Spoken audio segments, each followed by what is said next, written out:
الحمد لله نحمده ونستعينه ونستغفره ونؤمن به ونتوكل عليه ونعوذ بالله من شرور أنفسنا ومن سيئات أعمالنا من يهده الله فلا مضل له ومن يضلله فلا هادي له ونشهد أن لا إله إلا الله وحده لا شريك له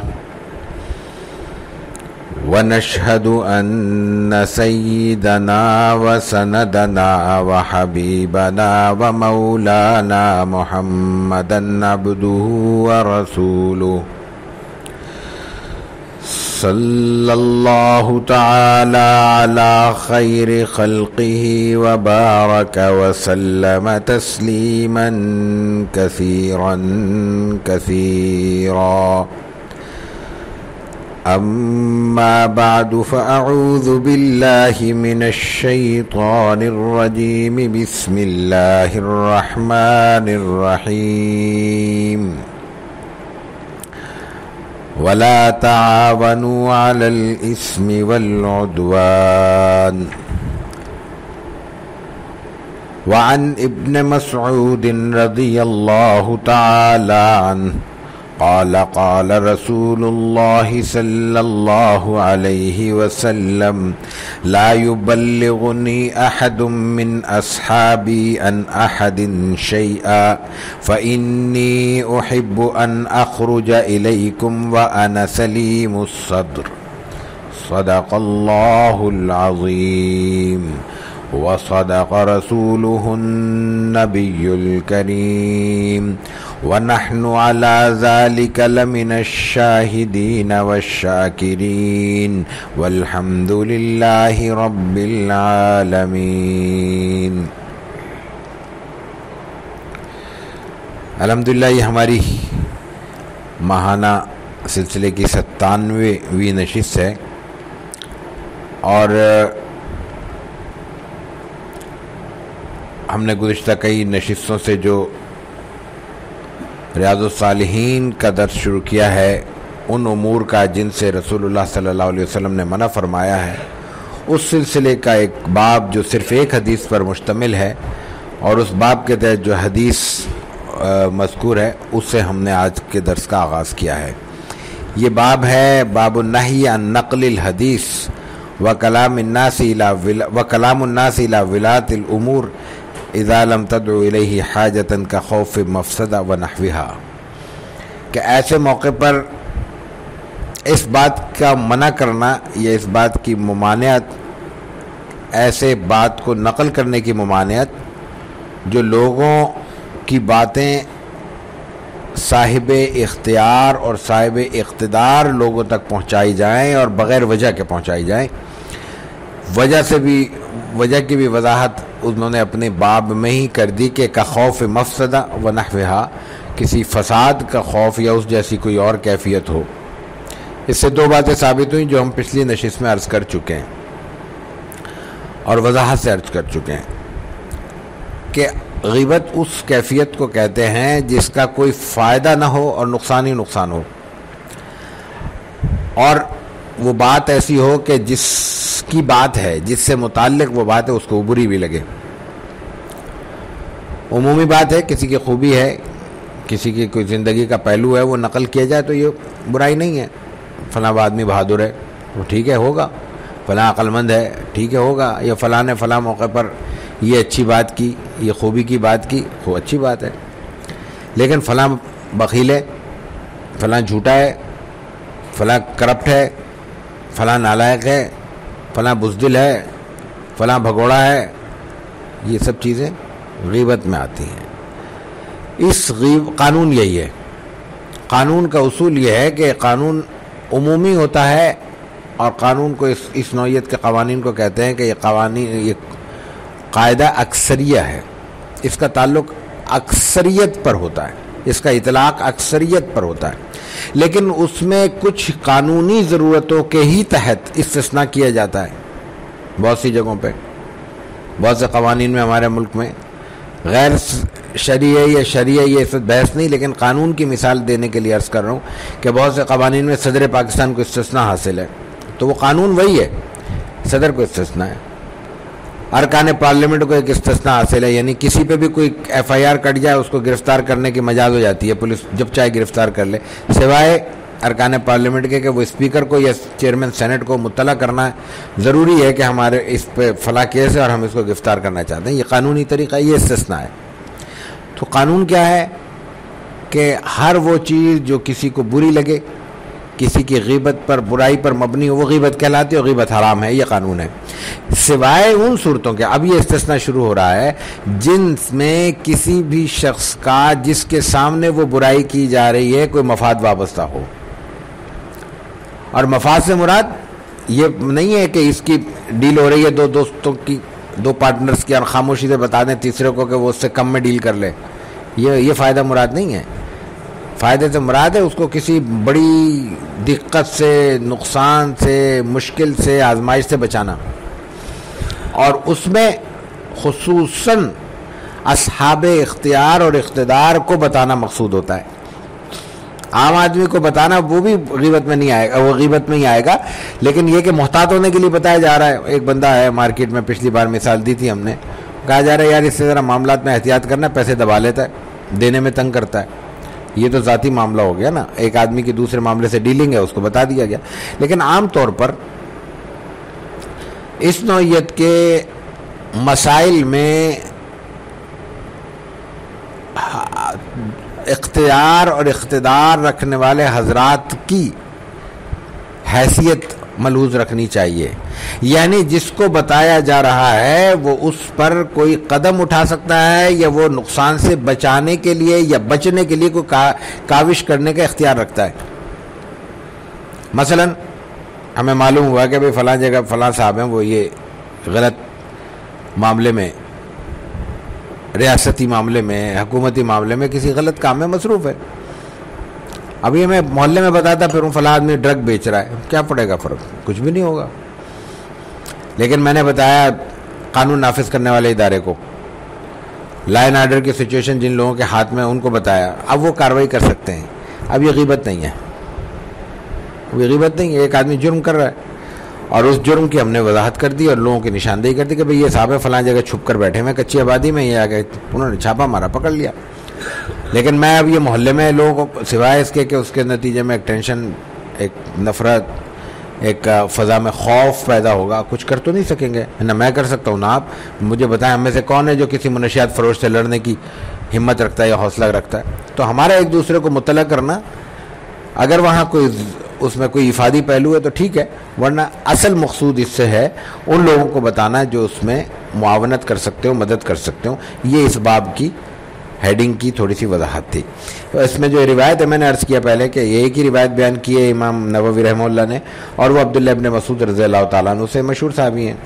وہ کہتے ہیں کہ رسول اکرم صلی اللہ علیہ وسلم نے فرمایا، اب یہ جو آپ نے فرمایا ہے یہاں امام نووی فرما رہے ہیں، یہ باب قائم کر کے اس میں حدیث درج کر کے، کہ یہ آپ علیہ الصلوۃ والتسلیم بطور سربراہ ریاست فرما رہے ہیں۔ آپ کی مختلف حیثیتیں، بہت ساری ذمہ داریاں آپ کی ذات میں مجتمع تھیں۔ یہ بات پہلے بھی عرض کر چکے ہیں، یہاں دوبارہ عرض کر دینا مناسب ہے کہ آپ علیہ الصلوۃ والتسلیم کے حوالے سے جب بھی کوئی بات کی جائے آپ کی شخصیت کے کسی ایک پہلو پہ، تو یہ بات ہمارے پیش نظر ہونی چاہیے کہ آپ کی شخصیت کا اصل پہلو، اصل الاصول پہلو، سب سے واضح پہلو آپ کے ذات رسالت مآب ہونا ہے، آپ کا پیغمبر ہونا ہے۔ جتنی حیثیتیں ہیں یہ اس کے بعد کی ہیں، اصل حیثیت پیغمبر کی ہے۔ آپ پیغمبر اسلام ہیں، خاتم النبیین ہیں صلی اللہ علیہ وسلم۔ اس کے بعد جتنی حیثیتیں ہیں یہ ہوں تو اچھی بات ہے، نہ ہو تو آپ کے مقام میں کوئی رتی برابر کمی نہیں ہو سکتی۔ آپ سربراہ ریاست ہے، نہ ہو، کتنے انبیاء کرام گزرے ہیں جن کو یہ مقام نہیں ملا تو ان کا مقام نبوت کا تو برقرار تھا، پیغمبر کی حیثیت سے تو وہ موجود تھے۔ آپ علیہ الصلوۃ والتسلیم سے تھوڑا چونکہ ریاست کے سربراہ تھے تو سپہ سالار بھی تھے، نہ ہوتے کوئی فرق نہیں پڑتا. تو اصل حیثیت جو آپ کی ہے وہ پیغمبرانہ ہے. پھر پیغمبرانہ حیثیت میں بہت ساری حیثیتیں جو ذیلی حیثیتیں مجتمع ہیں, یکجا ہیں, ان کے حوالوں سے بھی کچھ باتیں ہمارے سامنے آتی ہیں, اور وہ آنی ضروری بھی ہیں. اس لیے آتی ہیں کہ ان کے نتیجے میں رسول اکرم صلی اللہ علیہ وسلم کی سنت کے کئی پہلو واضح ہوتے ہیں, ایسے پہلو جن سے ہم اپنی زندگی میں استفادہ کر سکتے ہیں. یعنی آپ کی ذات کو جب ہم نے بطور نمونہ عمل سامنے رکھنا ہے تو پھر اس میں ایک عام آدمی بھی شامل ہے, اس کو بھی آپ سے ہدایت حاصل کرنی ہے, استفادہ کرنا ہے, رہنمائی لینی ہے, اور ایک سربراہ حکومت بھی شامل ہے. ایک خریدنے والا اگر شامل ہے تو بیچنے والا بھی شامل ہے, تاجر بھی شامل ہے. ایک اگر بنانے والا شامل ہے تو اس کا بائر اور خریدنے والا بھی شامل ہے, یعنی اس میں صنعت کار بھی شامل ہے, اور صنعت کار کا اینڈ بائر جو ہے ایک عام آدمی کی حیثیت سے وہ ہم بھی شامل ہیں. یہ حیثیتیں مختلف اس لیے آپ کی ذات میں جمع ہوئی ہیں تاکہ قیامت تک آنے والا ہر فرد اپنی حیثیت میں اپنی ضرورتوں کے مطابق اپنے مسائل کے حل کے لیے رسول اکرم صلی اللہ علیہ وسلم کی ذات سے استفادہ کر سکے اور روشنی حاصل کر سکے. اب دیکھیے کہ روایت کیا ہے. عبداللہ ابن مسعود رضی اللہ تعالیٰ عنہ کہتے ہیں کہ رسول اکرم صلی اللہ علیہ وسلم نے فرمایا, تو اس کا مفہوم یہ ہوا کہ یہ روایت قولی ہے. کیا فرمایا؟ لا یبلغنی احد من اصحابی عن احد شیئا. یہ اپنے صحابہ کو خطاب ہے کہ میرے صحابہ کے متعلق تم میں سے کوئی شخص کوئی ایسی بات نہ پہنچائے جس سے میرے دل میں اس کے متعلق کدورت پیدا ہو. فإنی, کیوں؟ اس لیے کہ احب ان اخرج الیکم وانا سلیم صدر, کہ میں جب تمہارے پاس آؤں تو میں چاہتا ہوں کہ میں پسند کرتا ہوں کہ میں بالکل صاف ستھرے سینے کے ساتھ تمہارے پاس آؤں.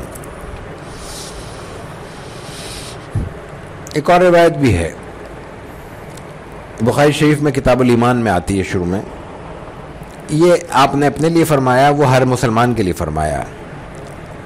آپ نے فرمایا کہ جس کے دل میں ذرا سی بھی کدورت ہوگی کسی کے متعلق, دل میں کینہ ہوگا, برائی ہوگی کسی مسلمان کے متعلق, وہ جنت میں نہیں جائے گا. یہ بخاری کتاب الایمان میں ہے. تو یہاں ہمارے سمجھنے کے لیے اہم چیز یہ ہے کہ آپ علیہ الصلاۃ والتسلیم فرما رہے ہیں کہ کوئی ایسی بات میرے سامنے میرے صحابہ کے متعلق بیان نہ کرو جس سے میرے دل میں کوئی کدورت پیدا ہو. اس کا مفہوم کیا ہوا؟ اس کا مفہوم یہ ہوا کہ اگر صحابہ کی کسی صحابی کی کوئی بات کمزوری تمہارے پاس ہے وہ بھی مجھ سے بیان نہیں کرو. یہاں برائی سے مراد الزام نہیں ہے, امر واقعی ہے کہ وہ خرابی کمزوری انسان ہے نا, کمزوری ہو سکتی ہے, صحابی کی نظر کو جانچ سکتا ہے نا, ہمارا مقام تو نہیں ہے. اور وہ ساتھ ہے, کولیگز ہیں, تو ایک ساتھی دوسرے ساتھی کو زیادہ بہتر جانتا ہے. ایک جگہ کام کرنے والے, ایک دفتر کے, ایک سسٹم کے, ایک نظام کے لوگ ایک دوسرے کو زیادہ واقف ہوتے ہیں. تو فرمایا یہ جا رہا ہے کہ اس حیثیت میں میرے پاس اگر کوئی ایسی بات موجود ہے وہ بھی مت لے کر آؤ, تاکہ میں جب تمہارے سامنے آؤں تو یہ نہ ہو کہ میرے سامنے 10 افراد بیٹھے ہوں اور 2 کے متعلق میرے دل میں بات ہے, اچھا یہ وہی ہے جس کے متعلق فلاں نے یوں کہا تھا.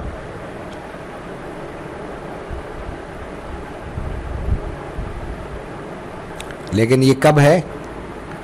جب اس برائی کا تعلق یا کمزوری کا تعلق اس شخص کی اپنی زندگی اور ذات سے ہو, اس کا تعلق عمومی ماحول اور ہماری اجتماعی معاملات سے نہ ہو. اگر معاملہ ایسا ہے کہ اجتماعی ہے, ہر شخص سے تعلق رکھتا ہے, تب اس کا یہ حکم نہیں ہوگا. اس لیے نہیں ہوگا کہ اس کی وضاحت دوسری روایات میں آ چکی. آپ علیہ الصلوۃ والتسلیم نے خود اس کے برعکس کچھ حکم دیے ہیں, کچھ مشورے دیے ہیں, کوئی رائے قائم کی ہے.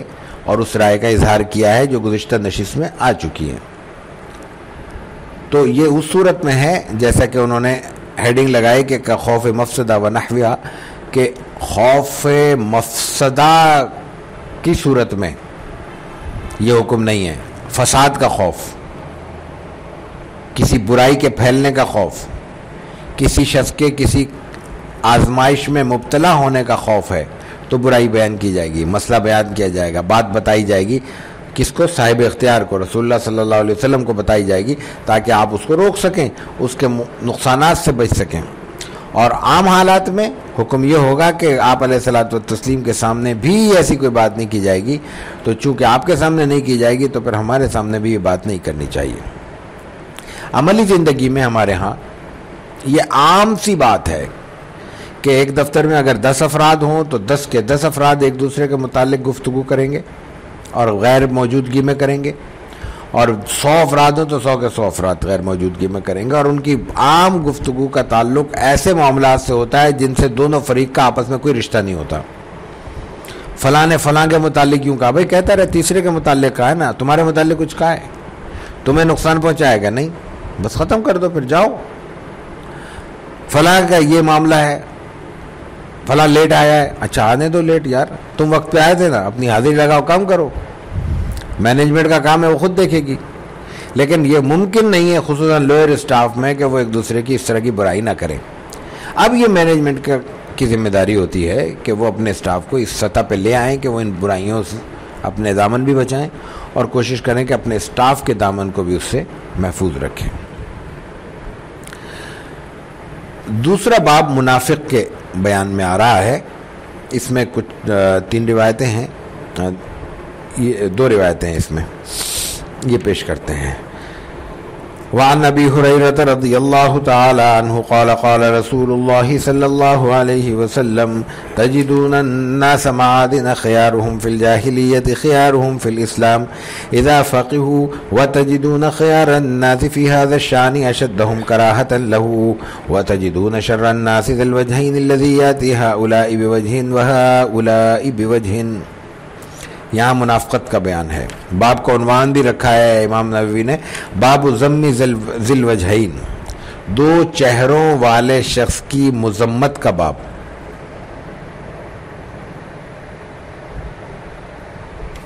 دو چہرے کیا ہوتے ہیں سب جانتے ہیں کہ ایک جانب ایک گفتگو، دوسری جانب دوسری گفتگو، ایک جانب ہاں دوسری جانب نہ، ایک کو انکار ایک کو اقرار۔ یہ بات ظاہر ہے کہ نامناسب ہے۔ یہ جو نامناسب کہا جاتا ہے یہ محض اس معنی میں نہیں کہا جاتا کہ اس سے شخصیت متاثر، اس سے وہ ماحول متاثر ہوتا ہے، معاشرہ متاثر ہوتا ہے، لوگ متاثر ہوتے ہیں، بلکہ اس سے خود اپنی شخصیت متاثر ہوتی ہے۔ یاد رکھنے کی بات ہے کہ اس نوعیت کی کوئی منافقت چھپتی نہیں ہے، اس نوعیت کا کوئی جھوٹ چھپتا نہیں ہے۔ جھوٹ کے لیے اردو میں بھی محاورہ ہے، عربی میں کئی چیزیں بیان کی جاتی ہیں کہ اس کے پیر نہیں ہوتے، اس کا مطلب یہی ہوتا ہے۔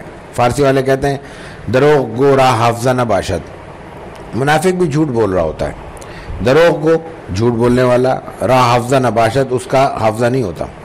ابھی اس نے کہا کہ میں لاہور جا رہا ہوں، تھوڑی دیر بعد وہ بیٹھا ہوا ہے گھر پہ، کسی نے پوچھا تو انہوں نے کہا کہ میں تو کہیں نہیں جا رہا۔ بھئی آپ نے تھوڑی دیر پہلے کہا تھا، وہ بھول گیا۔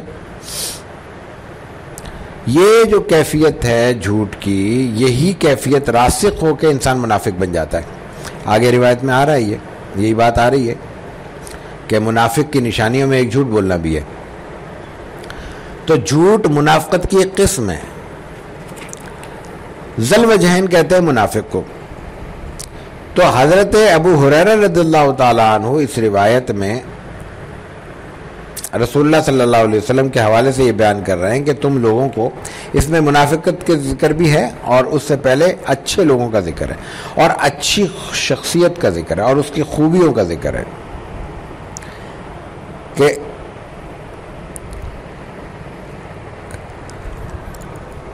تو اچھے لوگوں کو دیکھو گے کہ وہ خیاروں فی الجاہلیت خیاروں فی الاسلام اذا فقہوا، اور یہ بالکل امر واقعی ہے، تاریخ اس کی گواہی دیتی ہے۔ آپ نے فرمایا کہ جو لوگ دور جاہلیت میں اچھے تھے، ان کے ساتھ خوبیاں وابستہ تھیں، وہ لوگوں کا خیال کرتے تھے. اس وقت کی جو خوبیاں تھیں وہ 4-5 خوبیاں بڑی نمایاں تھیں: بہادری، خیرخواہی، سخاوت. یہ 3 چیزوں کے ساتھ پھر چوتھی چیز مکے والوں کے ساتھ جمع ہو جاتی تھی: سچائی.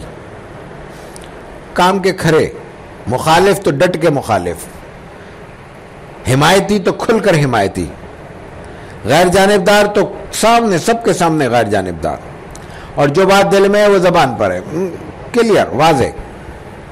رسول اللہ صلی اللہ علیہ وسلم جب طائف تشریف لے گئے تو وہاں کا معمول یہ تھا، اس تاریخ کے اس دور کا، کہ اگر کوئی شخص کہیں کسی جگہ کا ارادہ کر کے اپنے شہر سے نکل جاتا تو اس کی شہریت ختم ہو جاتی، ملک سے، وہ ریاست سے اس کا تعلق ختم ہو جاتا، اور جہاں جاتا وہاں والوں اگر ایکسیپٹ کر لیتے تو وہاں کا شہری ہو جاتا. ایکسیپٹ کرنے کی طریقہ کیا تھا کہ وہاں کے اگر جو بااثر لوگ ہیں، جو بھی سردار ٹائپ کا آدمی ہے، وہ کہتے ہیں کہ میں نے اس کو پناہ دی، بس اب یہ اس کا ہو گیا. تو آپ یہاں سے نکلے طائف کا، آپ طائف میں آپ نہیں قیام کر سکے، مہینہ بھر آپ کا پورا سفر رہا، 10-12 دن طائف میں روایتوں میں مختلف ہیں. قیام کیا، پھر واپس آ گئے. اب واپس آئے تو چونکہ شہر چھوڑ چکے تھے تو اب آپ کو دوبارہ اپنے شہر میں داخلے کے لیے حمایت کی ضرورت تھی. آپ نے مختلف لوگوں کو پیغام بھیجے، وہاں پہ غار ثور میں، غار ہرا میں شاید. بہرحال آپ شہر سے باہر آپ نے قیام کیا اور حضرت زید کو بھیجا فلاں کے بعد میں. ایک نے منع کیا، عذر کیا، براہ راست تو منع نہیں کیا، مجبوری ہے، مکے والوں سے میں نہیں لڑ سکتا وغیرہ. مطعم بن عدی آ گیا. غیر جانبداری کی بات کر رہا ہوں کہ وہ بھی کس طرح کلیئر تھی. اس کو پیغام دیا میں آنا چاہتا ہوں. انہوں نے کہا بالکل آئے، آپ شہر کا جوہر ہے، آپ شہر کے حسن ہے، خوبی ہیں، مکے میں آپ کا مقام ہے، آپ جیسے آدمی کو آنا چاہیے، آئے، میں آپ کے ساتھ ہوں. 6-7 بیٹے تھے اس کے تکڑے، خود بھی جوان تکڑا مضبوط آدمی، سردار آدمی، لمبا تڑنگا. اس نے جناب سب بیٹوں کو کہا نکالو تلواریں، نکالو گھوڑے، پناہ دینی ہے محمد کو صلی اللہ علیہ وسلم. اور آپ کو کہا کہ آ جائے. آئے تو وہ تیار تھے بالکل، آپ کو اپنے گھیرے میں لے لیا.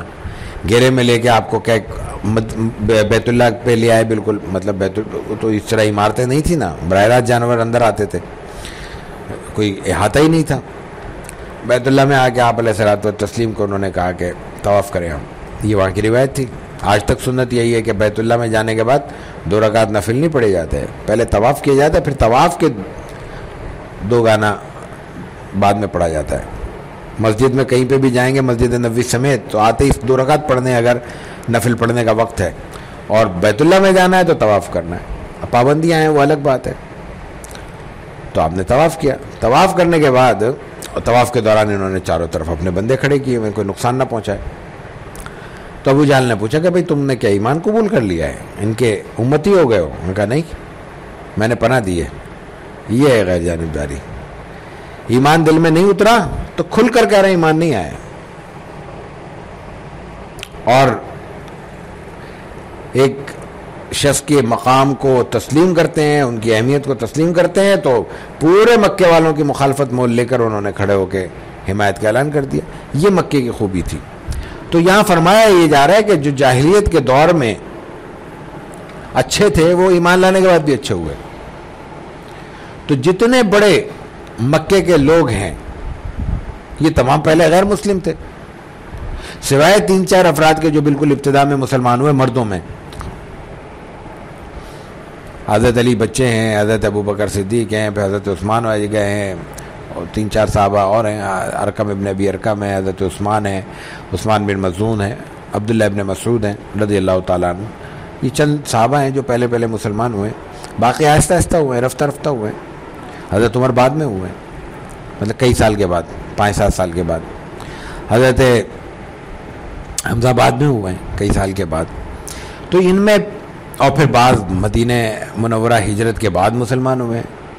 ان میں سے جو شخص جب مسلمان ہوا ہے، جہاں مسلمان ہوا ہے، اس کی اگر ماضی میں تاریخ خوبی کی تھی، عمدگی کی تھی، اعلیٰ صفات کے حامل ہونے کی حیثیت تھی، تو ایمان لانے کے بعد بھی وہ حیثیت مزید بڑھی ہے اور چمکی ہے. یہ بات بیان کی جا رہی ہے. خیارہم فی الجاہلیۃ خیارہم فی الاسلام. جو جہالت کے دور میں اسلام لانے سے پہلے اچھے تھے اپنے ماحول کے لحاظ سے، یعنی بت پرست تھے، ٹھیک ہے، لیکن وہ اپنی دوسری خوبیوں کے ساتھ، میں نے عرض کیا کہ وہ سچے تھے، وہ خیرخواہ تھے، وہ بہادر تھے، وہ خرچ کرنے والے تھے، لوگوں کی مدد کرنے والے تھے. تو وہ خوبیاں اسلام نے چمکا دیں اور آگے بڑھ گئیں. وہ ان کی بہادری میں اضافہ ہوا، ان کی خیرخواہی میں اضافہ ہوا، ان کے خرچ کرنے کی کیفیت میں اضافہ ہوا. یہ بیان کیا جا رہا ہے اتنے ٹکڑے میں. اذا فقیہو، جب وہ اسلام کو سمجھ جائیں. مسئلہ یہ ہے کہ جب تک خوبی اسلام کی انسان پر حاوی نہیں ہو سکتی جب تک وہ اس کو سمجھ کر قبول نہ کریں. یہی آج ہماری ضرورت ہے. جو بات یہاں کہی جا رہی ہے کہ ایمان خوبیوں کو بڑھاتا ہے، لیکن اس وقت جب ایمان کو، اسلام کو سمجھ لیا جائے، ہضم کر لیا جائے اور اس کی حیثیت کو تسلیم کر لیا جائے. تو آگے فرمایا وَتَجِدُونَ خِيَارَ النَّاسِ فِي هَذَا الشَّأْنِ أَشَدَّهُمْ كَرَاهَةً لَهُ. یہ ایک اور عجیب خوبی بیان کی ہے، عجیب خوبی بیان کی ہے.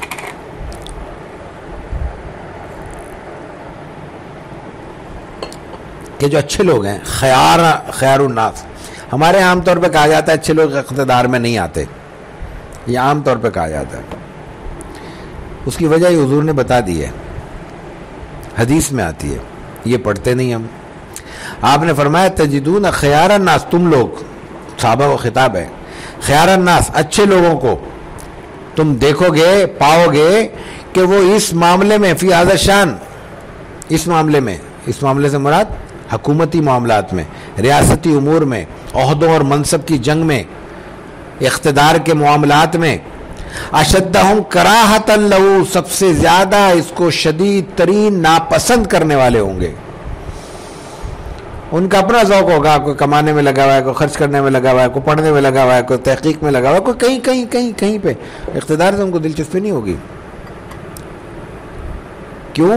فرمایا کہ وَتَجِدُونَ خِيَارَ النَّاسِ فِي هَذَا الشَّأْنِ أَشَدَّهُمْ كَرَاهَةً لَهُ، کہ اچھے لوگ اس چیز کو زیادہ شدت سے پسند کریں گے. اچھا، یہ خیار الناس کی ایک صفت بیان ہو گئی. اچھے لوگ، لوگوں میں اچھے ترین لوگ کیسے ہیں؟ وہ اقتدار کو ناپسند کرتے ہیں. آگے برے لوگ، وَتَجِدُونَ شَرَّ النَّاسِ ذَا الْوَجْهَيْنِ، اور لوگوں میں سب سے برے وہ لوگ ہیں جن کے دو چہرے ہیں، دو منہ ہیں. عام عمومی محاورے میں ہمارے یہاں سانپ ناپسندیدہ ہے، ڈستا ہے نا، تو بہت بری بات سمجھا جاتا ہے. لوگوں کو مثال کے طور پہ کہا جاتا ہے تو سانپ ہے، اور دو چہرے والا سانپ، دو منہ والا، اس کا پتہ ہی نہیں چلتا ادھر سے ڈسے گا یا ادھر سے چلے گا، ادھر بھی چل رہا ہے، ادھر بھی چل رہا ہے، ادھر سے بھی ڈس رہا ہے، ادھر سے بھی ڈس رہا ہے. خطرناک ترین سانپ دو منہ والا سانپ سمجھا جاتا ہے. تو یہاں آپ علیہ الصلوۃ والتسلیم فرما رہے ہیں کہ لوگوں میں سب سے برا آدمی یا سب سے برے لوگ معاشرے کے وہ ہیں جو ذل وجہین ہیں، دو چہرے ہیں جن کے. میں پہلے بھی ابھی عرض کیا کہ یہ اصل میں معاشرے کے لیے نقصان دہ ہے، لیکن مسئلہ صرف معاشرے کا نہیں ہے. وہ شخص، یہ ایسی حرکت کرنے والا شخص خود اپنی ذات میں ڈیمیج ہو جاتا ہے، اپنی ذات میں اس کی شخصیت متاثر ہو جاتی ہے، بلکہ تباہ ہو جاتی ہے. تو آپ نے فرمایا کہ کون ہے ذل وجہین؟ الذی یأتی ہؤلاء بوجہ وہؤلاء بوجہ. یہ وہ لوگ ہیں جو ادھر الگ چہرے سے آتے ہیں، ادھر الگ چہرے سے آتے ہیں. ایک کے پاس جاتے ہیں تو ادھر ان کے خیر خواہ، ادھر جاتے ہیں تو ان کے خیر خواہ. ادھر جاتے تو کہتے ہیں میں آپ کے ساتھ ہوں، ادھر جاتے تو کہتے ہیں میں آپ کے ساتھ ہوں. یہ ہیں ذل وجہین. یہ جھوٹ کی ایک قسم ہے، منافقت ہے، میں نے عرض کیا، بلکہ منافقت جھوٹ منافقت کی ایک قسم ہے، جیسا کہ آگے آ رہا ہے. تو ان سے آپ علیہ الصلوۃ والتسلیم نے منع کیا ہے. وعن محمد بن زید ان ناسا قالوا لجده عبد الله بن عمر رضی اللہ عنہما انا ندخل على سلاطیننا فنقول لهم بخلاف ما نتكلم اذا خرجنا من عندهم قال كنا نعد هذا نفاقا على عهد رسول اللہ صلی اللہ علیہ وسلم. یہ ایک صحابہ کا، تابعین کا اور صحابہ کا آپس میں ایک مکالمہ ہے. محمد ابن زید کہتے ہیں کہ ناسن، بہت سے لوگوں نے، قالو کہا، لجدہ عبداللہ ابن عمر، اپنے دادا عبداللہ ابن عمر کو، یعنی عبداللہ ابن عمر رضی اللہ تعالیٰ عنہ جو حضرت عمر فاروق رضی اللہ تعالیٰ عنہ کے صاحبزادے ہیں، ان کے پوتے یا نواسے، کیونکہ عربی میں جد دونوں کے لیے آتا ہے، وہ جمع ہو کے اپنے دادا سے، نانا سے، بڑوں سے، ظاہر ہے کہ جد سے مراد صرف جد نہیں ہوتے، اولادوں کے اولادیں بھی سب شامل ہو جاتی ہیں اس میں. تو وہ کہنے لگے کہ انا ندخل علی سلاطین، نا اب یہ آج کی بات نہیں ہو رہی، عہد صحابہ کی بات ہو رہی. صحابی موجود ہے نا عبداللہ ابن عمر، تو رسول اللہ صلی اللہ علیہ وسلم کے زمانے کے تھوڑا بعد کی بات ہو رہی ہے، بنو امیہ کا عہد ہوگا، بس یہ سمجھ لیں. تو اب اس میں کیا کہا جا رہا ہے کہ انا ندخل علی سلاطیننا، جب ہم اپنے بادشاہوں کے پاس آتے ہیں تو ہم کہتے ہیں بخلاف ما تکلم اذا خرجنا من الدم، اس کے برعکس کہتے ہیں جو ہم ان سے نکل کر کہتے ہیں. جب بادشاہوں کے پاس جاتے ہیں تو کچھ اور کہتے ہیں، جب وہاں سے اٹھ کر آتے ہیں تو ہم کچھ اور کہتے ہیں.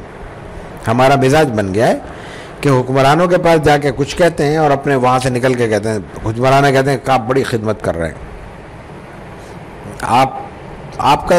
آپ جیسا آدمی تو پہلے زمانے میں نظر آتا ہے، آپ تو ہم نے دیکھا ہی نہیں ہے. اور باہر آگے کہتے ہیں دیکھو منافق جھوٹ بول رہے ہیں، چونا لگا رہا ہے، جو ہماری زبان ہے اور اب مزید گندی سے گندی ہوتی جا رہی ہے. تو انہوں نے اپنا ایک تاثر بیان کیا کہ آج کل یہ صورتحال ہے. تو قالا، اب کس نے کہا؟ عبداللہ ابن عمر رضی اللہ تعالیٰ عنہ نے. عبداللہ ابن عمر کون ہے؟ میں عرض کر چکا کہ عمر فاروق رضی اللہ تعالیٰ عنہ کے صرف صاحبزادے نہیں ہیں، بلکہ رسول اکرم صلی اللہ علیہ وسلم کی سنت مطہرہ پر سب سے زیادہ عمل کرنے والے صحابہ میں بھی سر فہرست ہیں. متبع نبوت جن صحابہ کو باقاعدہ کہا جاتا ہے ان میں عبداللہ ابن عمر رضی اللہ عنہ سر فہرست ہیں. آپ علیہ الصلوۃ والتسلیم کی سنتوں کی 2 قسمیں بیان کی گئی ہیں، ایک سنن عادیہ، ایک سنن ہدا. سنن عادیہ عادتاً آپ نے وہ ایک کام کیا، آپ پگڑی باندھتے تھے، یہ اس وقت کی سنت تھی، تو آپ کی سنت ہے باندھنی چاہیے، لیکن یہ سنن عادیہ ہے، مزاجن باندھتے تھے. کوئی اللہ کا حکم نہیں تھا کہ یہ کوئی اسلامی ڈریس ہے یا یہ کہ ڈریس کوڈ کا حصہ ہے، یا یہ کہ کوئی نماز کی طرح، زکوٰۃ کی طرح، سچ بولنے کی طرح، حق ادا کرنے کی طرح کوئی فرض نہیں. تو اس لیے اگر کوئی نہیں پہنتا تو وہ گناہ گار نہیں ہوگا. اور سنن ہدا کو عادتاً چھوڑ دینا یہ گناہ ہے. نماز پڑھتے ہوئے سنتیں بیان کی گئی ہیں، زندگی گزارتے ہوئے سنتیں بیان کی گئی ہیں، کھاتے پیتے سنتیں بیان کی گئی ہیں، اٹھتے بیٹھتے سنتیں بیان کی گئی، ان کا خیال رکھنا ہماری ذمہ داری ہے، وہ سنن ہدا ہے. تو جو سنن عادیہ ہیں ان کی بھی پھر 2 قسمیں ہیں. ایک وہ سنتیں جو آپ علیہ الصلوۃ والتسلیم نے پابندی سے کی ہیں، آپ کا زندگی تھی، مطلب آپ امامہ وغیرہ باندھتے ہی تھے. اور ایک وہ ہے کہ جو آپ نے کبھی کوئی بات آپ سے ہو گئی، کسی ضرورت کے تحت ہو گئی، کسی مجبوری کے تحت ہو گئی. عبداللہ ابن عمر کا مزاج یہ تھا کہ اس طرح کی باتوں کی بھی پیروی کرتے تھے اور بلا ضرورت پیروی کرتے تھے، صرف اس لیے کہ حضور نے ایسا کیا ہے. اس سطح کی شخصیت ہے عبداللہ ابن عمر کی. مثلا ایک سفر میں آپ علیہ الصلوۃ والتسلیم کو عبداللہ ابن عمر نے جاتے ہوئے دیکھا کہ راستے میں ان کو ضرورت پیش آئی قضاء حاجت کی، تو آپ وہیں جانور کی آڑ لے کر آپ نے اپنی ضرورت پوری کر لی. جنگل میں ہے نا، سفر کر رہے ہیں. عبداللہ ابن عمر پھر ایک مدت کے بعد اس سفر پہ اپنے کسی ہم سفر کے ساتھ جا رہے ہیں، وہاں آئے، بیٹھے، وہاں جب اس مقام سے گزرے جانور سے اترے، اسی طرح بیٹھے اور پھر روانہ ہو گئے. تو جو ساتھ تھے انہوں نے کہا کہ آپ کو کوئی ضرورت تو نہیں تھی، آپ کیوں یہاں بیٹھے؟ کہنے لگے کوئی ضرورت سے نہیں بیٹھا، پھر میں نے رسول اللہ صلی اللہ علیہ وسلم کو دیکھا کہ یہاں سے گزر رہے تھے ایک دفعہ تو آپ یہاں بیٹھے تھے، آپ ضرورت سے بیٹھے تھے. عبداللہ ابن عمر بلا ضرورت بیٹھ رہے ہیں، لیکن اس لیے بیٹھ رہے ہیں کہ اس جگہ آپ نے قیام کیا ہے. مجھے ضرورت نہیں ہے، کوئی حرج نہیں، لیکن مجھے اچھا نہیں لگتا کہ حضور کی ایک چیز میں نے دیکھی اور میں اس کی پیروی نہ کروں. اس سطح کی شخصیت ہے. اب یہ کیا کہہ رہے ہیں، یہ سن لیں. یہ کہہ رہے ہیں کہ نُكُنَّا نَعُدُّ هَذَا نِفَاقًا عَلَى عَهْدِ رسول اللہ صلی اللہ علیہ وسلم. اس چیز کو ہم عہد نبوی میں رسول اکرم صلی اللہ علیہ وسلم کے زمانے میں منافقت شمار کیا کرتے تھے. اس کو منافقت کہتے تھے کہ یہاں جا کے کہو گے جناب آپ کچھ اور ہیں، یہاں کہو کچھ اور ہے. ایک ہی بات ہے، ایک شخص کے متعلق اس کے منہ پہ کوئی اور بات ہے، پیٹھ پیچھے کوئی اور بات ہے. یہاں بھی ایک احتیاط کا پہلو عرض کر دوں. بعض جگہ کسی کی تعریف کرنا یا اپنا پہلو بچانا یہ اپنی بقا کے لیے ضروری ہو جاتا ہے. مطلب انسان کو احساس ہو رہا ہے کہ اگر میں تعریف نہیں کروں گا تو مجھ پہ زد پڑے گی، یا میں کم از کم برائی کروں گا تو مجھ پہ زد پڑے گی، تو چپ چاپ سلام کر کے خیریت پوچھ کے اگر بعد میں وہاں سے ہٹ جاتا ہے، یا چہرے سے اپنے تاثروں میں کوئی شدت نہیں ڈالتا لیکن وہ شدت سے ناپسند بھی کرتا ہے اس شخص کو اس کے کسی بدعملی کی وجہ سے، تو اگر یہ اس کے شر سے بچنے کے لیے کر رہا ہے تو اس کی گنجائش ہے، یہ کوئی برائی نہیں ہے۔ لیکن یہ عادت بنا لی جائے، اور کچھ کا طریقہ یہ ہے کہ آدمی ایسے کے پاس نہ جائے، کوشش کرے اوائڈ کرے، لیکن عادت بنا لی جائے یا مفاد پرستی کے لیے یہ کیا جائے تو یہ منافقت ہے، اس سے یہاں منع کیا گیا ہے۔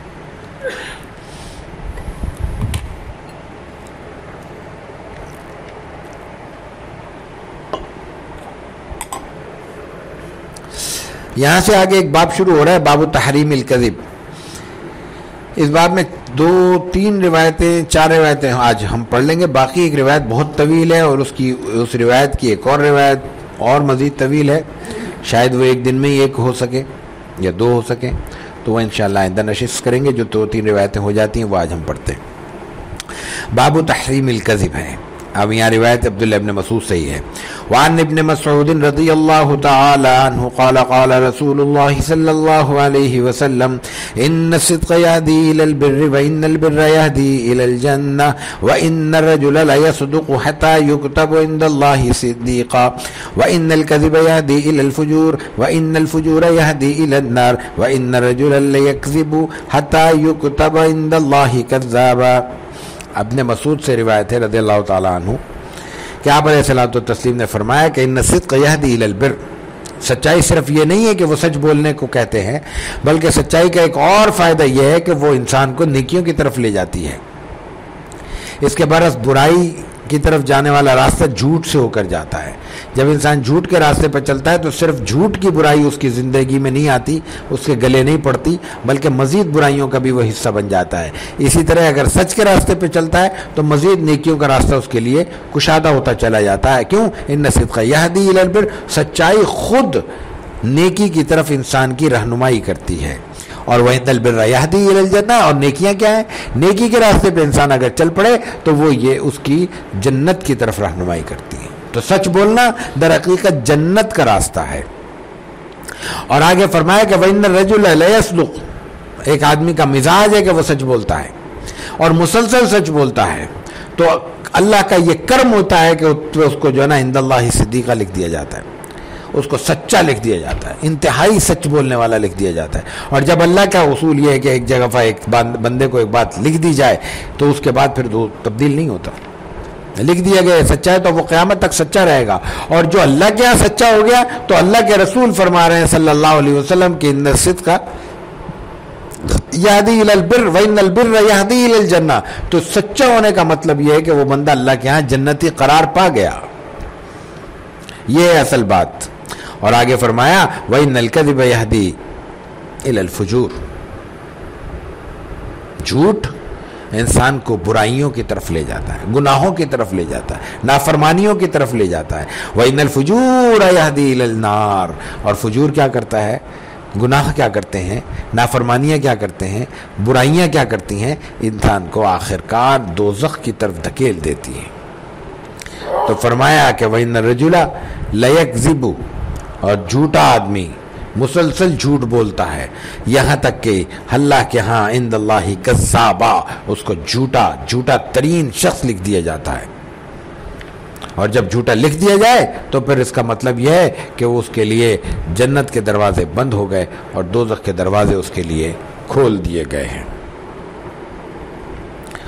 وعن عبد الله بن عمرو بن العاص رضي الله تعالى عنه أن النبي صلى الله عليه وسلم قال 4 من كن فيه كان منافقا خالصا ومن كانت فيه خصلة منهن كانت فيه خصلة من النفاق حتى يدعها إذا اؤتمن خان وإذا حدث كذب وإذا عاهد غدر وإذا خاصم فجر۔ 4 خصلتیں بیان ہوئی ہیں، یہ جس شخص میں ہوں گی اس میں کچھ منافقت ہے، اور جس میں 4 خصلتیں ہوں وہ پکا منافق ہے، اللہ کے رسول صلی اللہ علیہ وسلم نے فرمایا۔ عبداللہ ابن عمر ابن عاص رضی اللہ تعالیٰ عنہ، عمر ابن عاص بڑے صحابی ہیں، اور عبداللہ ابن عمر ابن عاص ان نوجوان صحابہ میں بڑے جلیل القدر صحابی ہیں، اور سب سے بڑھ کر بڑی تعداد میں ان سے روایات رسول اللہ صلی اللہ علیہ وسلم کی روایات منقول ہیں، اور اس سے بھی بڑھ کر انتہائی عابد، انتہائی عبادت گزار اور متبع سنت صحابہ میں ان کا بھی شمار ہوتا ہے۔ فرماتے ہیں کہ ان النبی صلی اللہ علیہ وسلم قال، رسول اکرم صلی اللہ علیہ وسلم نے فرمایا، اربع من کن فیہ کان منافقا خالصا، یہ 4 باتیں جس میں ہوں گی وہ پکا منافق ہے، خالص منافق ہے، 4 باتیں جس میں ہوں۔ اور آگے فرمایا کہ ومن کانت فیہ خصلۃ منہن، ان 4 میں سے 4 تو نہیں ہیں لیکن ایک آدھ ہے، تو فرمایا کہ اس کا وہ بھی کانت فی خصلۃ من النفاق، اس میں بھی ایک منافقت کی ایک رگ، ایک خصلت، ایک عادت پائی جاتی ہے جب تک اس کو چھوڑ نہ دے۔ یعنی پکا مومن وہ بھی نہیں ہے جس کو 4 میں سے کوئی ایک صفت پائی جاتی ہے اور 4 پائی جاتی ہیں، وہ منافق ہے۔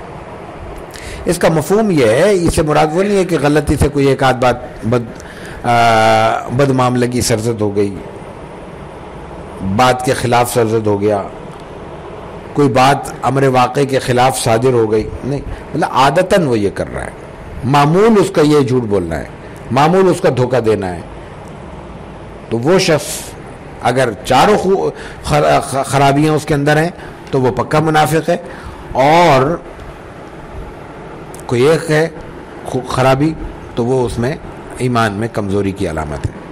یہاں ایک بات اور عرض کر دیں کہ یہاں منافق سے مراد کیا ہے؟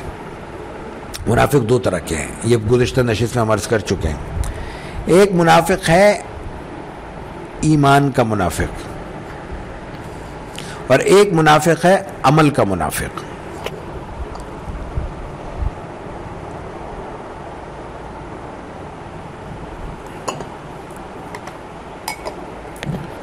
ایمان کا منافق تو یہ ہے کہ وہ اللہ کو مانتا ہی نہیں ہے، صاف صاف ماحول کے ڈر سے وہ کہتا ہے میں نے کلمہ پڑھ لیا، کبھی دکھانے کو مسجد میں آ جاتا ہے، جیسے مکہ مدینے میں منافقین تھے۔ یہ مکمل کافر ہے، ان کو اگر آپ علیہ الصلوۃ والتسلیم کو علم ہو گیا تھا تو وہ ان کا حکم منافق کا تھا، کیونکہ وہ چھپے ہوئے ہوتے ہیں۔ اس لیے معاشرتی طور پر محض شک کی بنیاد پر ان کے خلاف کوئی کارروائی نہ حکومت کر سکتی ہے نہ عوام کر سکتے ہیں، لیکن اگر کسی پہ شک ہو اور یقین کے درجے تک پہنچ رہا ہو تو اس کو امور ریاست سے الگ کر دینا چاہیے۔ یہ حفاظتی نقطہ نظر سے ضروری ہے۔ آپ علیہ الصلوۃ والتسلیم نے یہی کیا۔ مدینے کے منافق سینکڑوں میں تھے، رفتہ رفتہ سب ختم ہو گئے۔ اگر آپ ان کو اعلانیہ الگ کر دیتے تو وہ اپنا جتھا بنا لیتے، جماعت بنا لیتے، گروہ بنا لیتے۔ جب گروہ بن جاتا ہے تو گروہ کی ایک عصبیت پیدا ہو جاتی ہے، یہ ہماری جماعت ہے، تعصب اس گروہ کو مضبوط کرتا ہے، وہ اپنے لیے ہاتھ پیر مارتے ہیں۔ جب ان کو نیوٹرل کر دیا گیا، یعنی معاشرے سے لا تعلق کر دیا گیا اور ان کو اعلانیہ الگ نہیں کیا گیا، وہ معاشرے کا حصہ رہے۔ حصہ رہنے کی وجہ سے ان میں معاشرے سے بغاوت پیدا نہیں ہوئی، بغاوت پیدا نہیں ہوئی تو ان میں جتھا نہیں بنا، گروہ نہیں بنا تو عصبیت پیدا نہیں ہوئی اس معنی میں۔ نتیجہ یہ ہوا کہ ایک ایک کر کے وہ ختم ہو گئے۔ آج بھی ہمارے معاشرے میں اگر ایسے لوگ موجود ہوں، کسی طبقے کے حوالے سے کہیں یہ خیال ہو، تو یہ حکمت عملی ہے جو عہد نبوی سے ملتی ہے۔ یہ حکمت عملی نہیں ہے کہ وہ بندے ابھی الگ ہیں اور ہم ان کے خلاف نعرے لگا کے ان کو اکٹھا کر دیں، ان کو یکجا کر دیں۔ ان میں اتفاق نہیں تھا، ہم ان کو شدت کے ساتھ دیکھنے کی وجہ سے ان میں اتحاد پیدا کرنے کا موجب بن جائے، اور وہ جب اتحاد بنا کے یکجا ہو کے اپنی عصبیت پر مجتمع ہو کے ہمارے سامنے آ کے کھڑے ہو تو ہم کہہ کہ یہ کیا ہو گیا، دیکھا ہم نے کہا تھا نا یہ ہمارے دشمن ہے، اور بھائی دشمن تو ہم نے بنایا، ان کو موقع تو ہم نے دیا ہے ان کو۔ تو ایک بات تو یہ ہے، یہ ایمان کے منافق ہیں، یہ تو کلیئر منافقت کی علامت ہے۔ یہاں جو منافقت بیان کی جا رہی ہے یہ عمل کا منافق، لیکن عمل کا منافق بھی ایمان کی کمزوری سے ہی پیدا ہوتا ہے۔ ایک مومن ہے جس کو یقین ہے کہ میں نے اللہ کو جواب دینا ہے، وہ جھوٹ کیوں بولے گا؟ اس کو کس کا ڈر ہے؟ جھوٹ آدمی کب بولتا ہے؟ جب کمزور ہوتا ہے۔ آپ نے ایک بات پوچھی گیا فلاں کام کہا تھا تم نے کیا؟ میں نے کہا نہیں کیا۔ یہ میں نے کب کہا؟ جب مجھ میں طاقت ہے اور میں محسوس کرتا ہوں کہ صاحب مجھے نوکری سے نکال دیں گے تو میں بھوکا مر جاؤں گا۔ اب یہ بھوکا مرنا یہ ایمان کے منافی ہے۔ غلطی ہوئی ہے تو غلطی شامل کر لے, اعلان کر دے ہاں آپ نے کہا تھا, بالکل کہا تھا, میں نہیں جا سکا, یا تو کوئی عذر تھا یا سستی تھی, نالائقی تھی, دونوں باتیں بیان کر دے, نتیجہ اللہ پہ چھوڑ دے اور کہہ دے کہ میں جھوٹ نہیں بولوں گا. تو بالآخر اس کا تعلق بھی ایمان سے ہی بنتا ہے, ایمانی کیفیات سے ہی بنتا ہے, لیکن اس کو جو منافقت کہا گیا ہے یہاں, یہ عمل کی منافقت ہے, یہ بات بھی پیش نظر رہنی چاہیے. تو کیا فرمایا کہ اربع من کن فیہ کان منافقا خالصا, آپ علیہ الصلوۃ والتسلیم نے فرمایا کہ جس میں 4 کمزوریاں یا عادتیں یا خصلتیں موجود ہوں وہ پکا منافق ہے, خالص منافق ہے. اور اگر کسی میں ایک خصلت ہے تو اس میں پھر یہ سمجھا جائے گا کہ منافقت کا کچھ حصہ موجود ہے. وہ کیا ہے؟ اذا اؤتمن خان, امانت رکھی جائے تو خیانت کرے. میں نے کہا بھائی میں باہر جا رہا ہوں, میرے یہ سامان ہے, کچھ رکھ لو, زیور ہے رکھ لو, پیسے ہیں رکھ لو, واپس آئے تو مکر گئے, تو تم نے کب دیے تھے؟ نہیں دیے تھے تم واپس لے گئے تھے. اذا اؤتمن خانہ, اذا اؤتمن خانہ کا مطلب ہے جب اس کے پاس امانت رکھی جائے خیانت کرے. اگر وہ بھول جاتا ہے, کوئی بائی چانس ایک آدھ دفعہ اس سے کوئی غلطی ہو گئی, وہ یہاں مراد نہیں ہے عادتاً. وَإِذَا حَدَّثَ كَذَبَ, جب وہ بولے تو غلط بولے, یعنی عموماً عادت یہ ہے کہ وہ جھوٹ بولتا ہے. وَإِذَا عَاهَدَ غَدَرَ, جب وہ معاہدہ کرتا ہے, معاہدے سے مراد محض کوئی قانونی معاہدہ نہیں ہوتا, لکھت پڑھت ہو رہی ہے, اسٹامپ پیپر لکھا جا رہا ہے, کوئی بات ہے, وعدہ ہے کوئی کسی بھی نوعیت کا, عَاهَدَ غَدَرَ, دھوکہ دے گا, توڑ دے گا وعدہ, معاہدہ پورا نہیں کرے گا. یہ 3 چیزیں ہو گئیں. وَإِذَا خَاصَمَ فَجَرَ, اور جب جھگڑا ہوگا تو گالم گلوچ کرے گا. جس چیز کو آج عام کر دیا گیا ہے, جس چیز کو باقاعدہ یہ کہا جا رہا ہے کہ لوگوں کو شعور دیا گیا ہے, جو کہا جا رہا ہے کہ یہ کوئی اعزاز ہے, آج کی نوجوان نسل شعور یافتہ ہے کہ وہ کھلے عام جس کو چاہے برا بھلا منہ بھر کے گالیاں دے دیتی ہے, برا بھلا کہتی ہے, وہ عادتاً منافقت کی ایک علامت ہے. اذا خاصم فجر, جب جھگڑا ہوتا ہے. یہ سیاسی معاملات میں جو تو تکار کر رہے ہیں, یہ جھگڑا نہیں ہے. تو یہ جھگڑا اگر گالم گلوچ کے ساتھ ہے تو یہ منافقت کی نشانی ہے, رسول اکرم صلی اللہ علیہ وسلم نے فرمایا.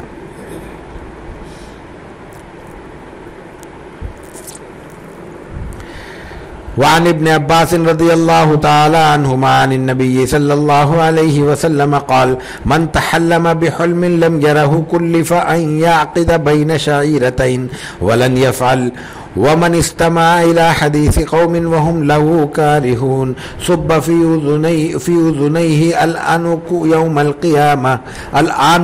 القيامة ومن صور صورة عذب وكلف أن ينفق فيها الروح وليس بنافق. یہ ابن عباس رضی اللہ تعالیٰ عنہ سے روایت ہے کہ آپ علیہ الصلوۃ والتسلیم نے فرمایا, اس میں 4 باتیں بیان ہوئی ہیں الگ الگ, چاروں اہم ہیں.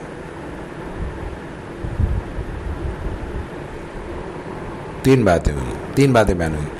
من تحلم بحلم لم یرا, عام برائی آج کی, عام کمزوری ہم میں سے اکثر ہم سبھی تقریباً وابستہ ہیں, جھوٹے خواب گھڑنا اور بیان کرنا.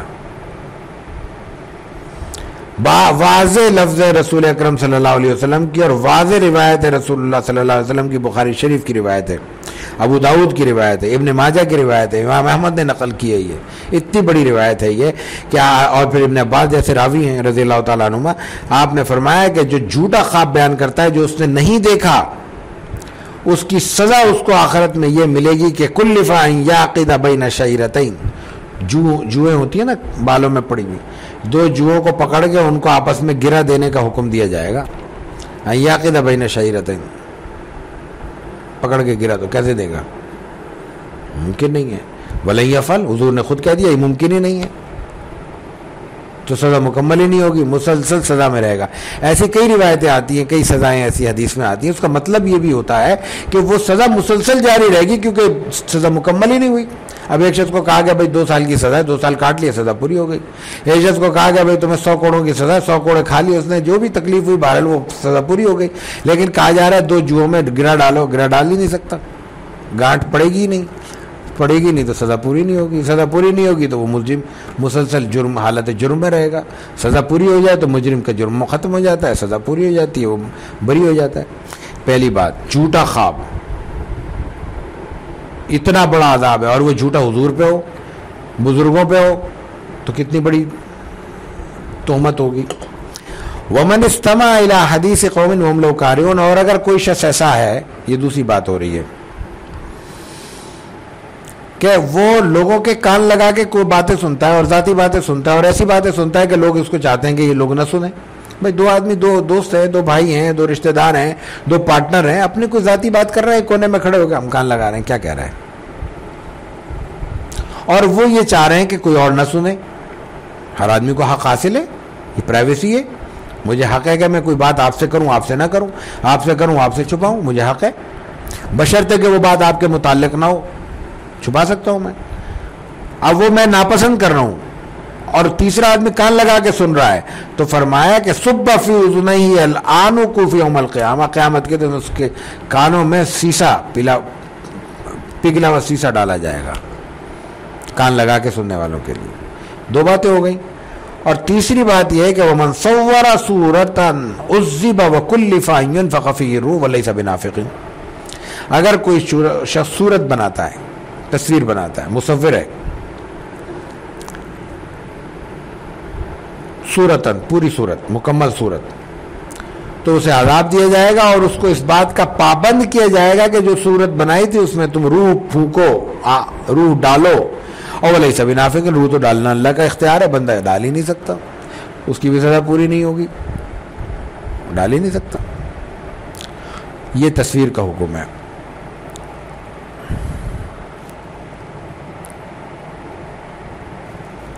تصویر کے معاملے میں ڈیجیٹل تصویر جو ہے، متحرک تصویر جو ہے، اس کے بارے میں پوری دنیا کے بڑے فقہا نے یہ کہا ہے کہ وہ تصویر کی تعریف میں نہیں آتی، واللہ عالم۔ لیکن جو مصور کی تصویر ہے اس کے بارے میں یہ حکم ہے، ایک تو وہ ضرورت کے مطابق ہے تو جائز ہے، دوسرا تصویر اگر مقام اعزاز میں رکھی گئی ہے تو غلط ہے۔ یہ صحابہ کے عمل سے ثابت ہے کہ یعنی کوئی نیچے کہیں تصویر پڑی ہوئی ہے، ایسی کوئی کارٹون بنا ہوا ہے، ظاہر ہے کہ کسی کے باپ کی، دادا کی، بزرگ کی تصویر تو کوئی بھی پیروں میں نہیں رکھے گا، یا بچوں کی بھی، چھوٹوں کی بھی کوئی نہیں رکھے گا۔ مقام اعزاز میں رکھی گئی یہ تصویر، وہ درست نہیں ہے، سجا کے رکھی گئی، یہ پوجا پاٹ ہوتی ہے، یا یہ کہ کم از کم اس کو دیکھ کے آدمی عقیدت کا اظہار کرتا ہے۔ اور اس تصویر میں بھی پھر جو اجازت ہے بعض فقہا نے دی ہے، چونکہ آج تصویر کی برائی عام ہے، اس لیے ان رعایتوں کو پیش نظر رکھنا چاہیے تاکہ ہم اپنے آپ کو کم سے کم گناہگار شمار کریں۔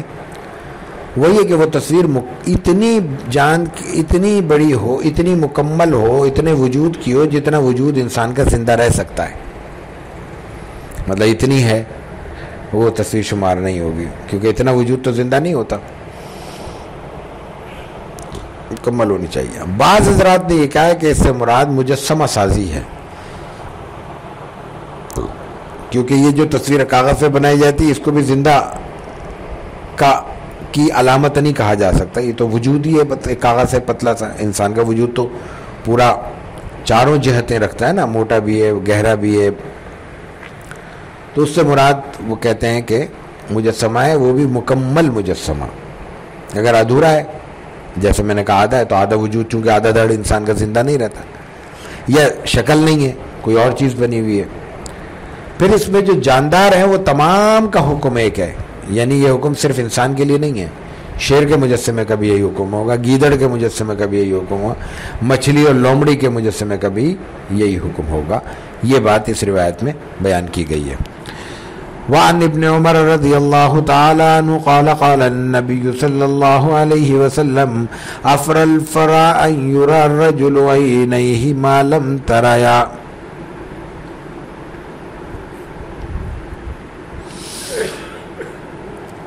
نبی کریم صلی اللہ علیہ وسلم نے فرمایا کہ ایک شخص وہ بات بیان کرتا ہے، وہ چیز دکھاتا ہے معلوم یہ رہا اسے نہیں دیکھی، جھوٹ بولتا ہے، بیان جھوٹ کا چل رہا ہے نا، قصہ گھڑ کے بیان کر دیتا ہے، کہتا ہے میں نے یوں دیکھا ہے، خواب میں دیکھا ہے یا حقیقت میں دیکھا ہے، تو خواب میں بیان کرتا ہے تو وہ بھی غلط ہے، حقیقت میں بیان کرتا ہے تو وہ بھی غلط ہے، کیونکہ اس نے نہیں دیکھا،